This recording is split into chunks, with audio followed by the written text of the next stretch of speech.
ہر شخص کی زندگی میں کچھ نہ کچھ کمی ہوتی ہے اور ہر ایک اس سے آگاہ نہیں ہوتا، مگر اس کمی کو ہر صورت دور کیا جانا چاہیے۔ بسم اللہ الرحمن الرحیم۔ تمام سننے والے دوستوں، بھائیوں اور بہنوں کی خدمت میں سلام۔ امید ہے آپ سب خیریت سے ہوں گے۔ دعا گو ہیں کہ اللہ پاک آپ کو ہمیشہ خوش رکھے۔ میرے دوستو، جب آپ کسی سے واقعی محبت کرتے ہیں تو آپ کو اس کا خصوصی خیال رکھنے کی ضرورت ہوتی ہے۔ آپ کے لیے ضروری ہے کہ اس کا احترام کیا جائے اور اس سے مثبت انداز میں پیش آیا جائے، اور اس کے ساتھ باہمی تعلقات کے اکاؤنٹ سے سرمایہ نکلوانے کی بجائے جمع کرایا جانا چاہیے۔ جب آپ کو باز رسی کی ضرورت ہو تو اس وقت چند باتیں بے حد کارآمد ثابت ہوں گی۔ اپنے آپ سے ہمیشہ یہی پوچھیں کہ کیا میرے اس عمل سے دوسرے کو واقعی فائدہ پہنچے گا، یا اس سے محض میری خواہشات کی ہی تکمیل ہوگی۔ اگر آپ کے دل میں کسی شخص کے حوالے سے غصہ ہے تو یہ وقت اس کے لیے کسی مثبت عمل کی غرض سے موزوں نہیں۔ پہلے دوسروں کی بات سننے اور سمجھنے پر توجہ دیں۔ یہ دیکھیں کہ دوسرے شخص کے لیے کون سی بات اہمیت رکھتی ہے اور آپ کے کس عمل کی بدولت اسے اپنا مقصد حاصل کرنے میں کس قدر مدد مل سکتی ہے۔ دوسروں سے ہمیشہ پیار بھرے لہجے میں گفتگو کرنے کی عادت ڈالیں۔ دوسرے شخص کو اس کے وقتی رویے سے علیحدہ کر کے دیکھیں۔ ہمیں کسی بھی صورتحال میں کسی شخص کے بارے میں قبل از وقت رائے قائم نہیں کرنی چاہیے، بلکہ رویے کو اصولوں اور معیار پر پرکھنا چاہیے۔ کسی شخص پر کسی قسم کا ٹھپا نہ لگائیں۔ یہ عمل باہمی خوشگوار تعلقات کے لیے سم قاتل کی حیثیت رکھتا ہے۔ اپنی ذات میں موجود خامیوں کے حوالے سے حساس اور پرسکون رہیں۔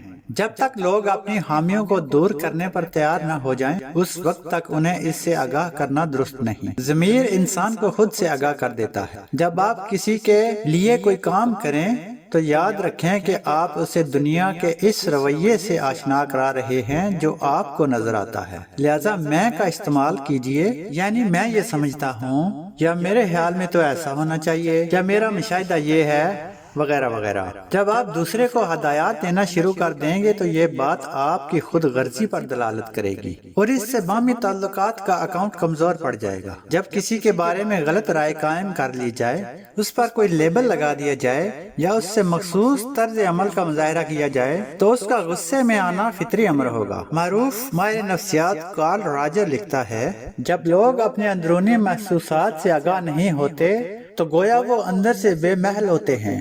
تب ان میں ایسا رجحان پیدا ہو جاتا ہے کہ وہ نہ جانتے ہوئے اپنے محرکات کا عکس دوسروں پر ڈالنا شروع کر دیتے ہیں۔ دوسروں کو یہ اندرونی بے ترتیبی نظر آ جاتی ہے اور وہ ایسے لوگوں کی موجودگی میں بوریت محسوس کرنے لگتے ہیں۔ کارل یہ بھی کہتا ہے کہ ایسی کیفیت میں لوگوں کو اپنے محسوسات کا کسی حد تک علم ہوتا ہے، تاہم وہ اسے تسلیم نہیں کرتے اور اس کے برعکس طرز عمل کا مظاہرہ کرتے ہیں۔ اسے اندرونی غیر مخلصانہ پن یا ہائپوکریسی بھی کہا جا سکتا ہے۔ ان کیفیات پر قابو پانے کے لیے دوسروں کی بات سننے اور سمجھنے سے بہتر طریقہ کوئی نہیں۔ اس طرح دل و دماغ پر اچھے خیالات پرورش پاتے ہیں اور خود آگاہی کی خصوصیت میں مضبوطی پیدا ہوتی ہے۔ جب گھر کا ہر فرد ایک دوسرے کی بات سننے اور سمجھنے کی کوشش کرتا ہے تو آدھے مسائل اسی وقت ختم ہو جاتے ہیں۔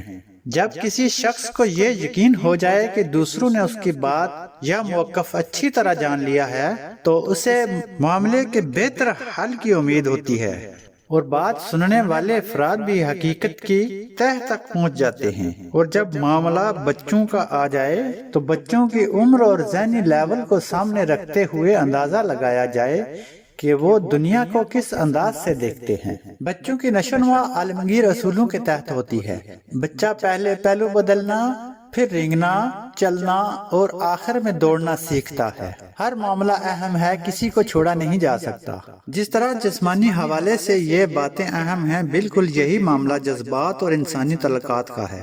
تاہم خیال رہے کہ جسمانی معاملات کو درست راہ پر رکھنا ذہنی معاملات سلجھانے کی نسبت کہیں زیادہ آسان ہے۔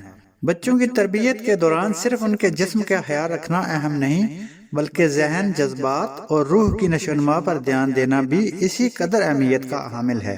اس عمل میں شارٹ کٹ یا کوئی پہلو چھوڑنے کا خطرہ مول نہیں لیا جا سکتا۔ کم سن بچوں کی باتیں غور سے سنی اور سمجھی جائیں تو انہیں اہمیت کا احساس ہوتا ہے، اور جوں جوں وہ بڑے ہوتے ہیں یہ بات ان کی فطرت کا حصہ بنتی جاتی ہے، جو عملی زندگی میں ان کے تعلقات میں بہتری لانے میں مدد دیتی ہے۔ پیارے دوستو، دوسروں کے نقطہ نظر سے دیکھنے کے احساس کی قدر و قیمت کے حوالے سے چند باتوں پر غور کریں۔